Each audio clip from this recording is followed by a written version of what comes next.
Assalamualaikum warahmatullahi wabarakatuh. Jadi hari ini pun kami diperintahkan untuk menyampaikan kepada seluruh personil.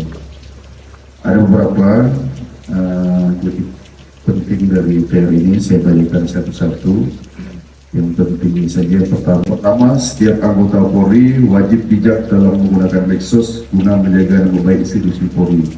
Yang kedua, agar setiap anggota Polri yang membuat konten giat kepolisian yang menggunakan pakaian dinas sebelum di-upload wajib diseleksi oleh si Humas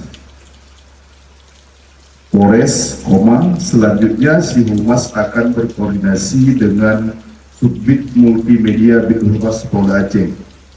Jadi setelah itu baru bisa di-share. Kalau memang sudah diizinkan oleh Multimedia Polda Aceh, nanti kami akan beritahukan kepada para personil yang ingin mengupload konten-konten yang memakai baju dinas atau pada saat jam dinas.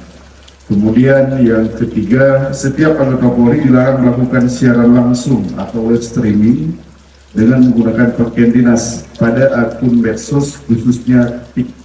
Diulangi, digarisbawahi, khususnya TikTok yang tidak ada kontribusinya kepada Polri, kecuali memberikan edukasi, motivasi, pesan-pesan Kamtibmas yang dapat meningkatkan citra Polri dan membentuk opini positif kepada masyarakat.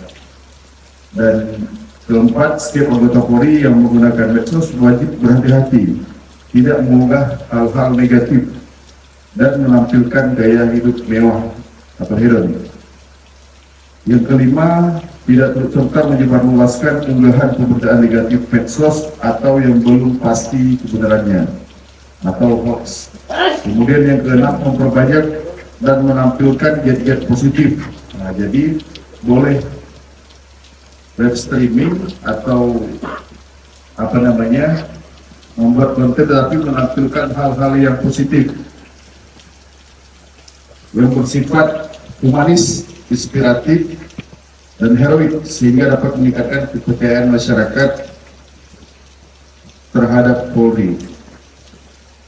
Kemudian yang terakhir, apabila masih ditemukan, digarisbawahi lagi, kalau rekan-rekan diingat kembali, ini penekanan, apabila masih ditemukan hal-hal serupa, nanti akan diberikan tindakan disiplin, bahkan hukuman disiplin.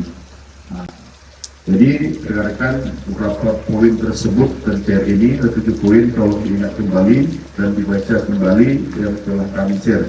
Kemudian ada beberapa penegasan dari Kabid Humas bahwasanya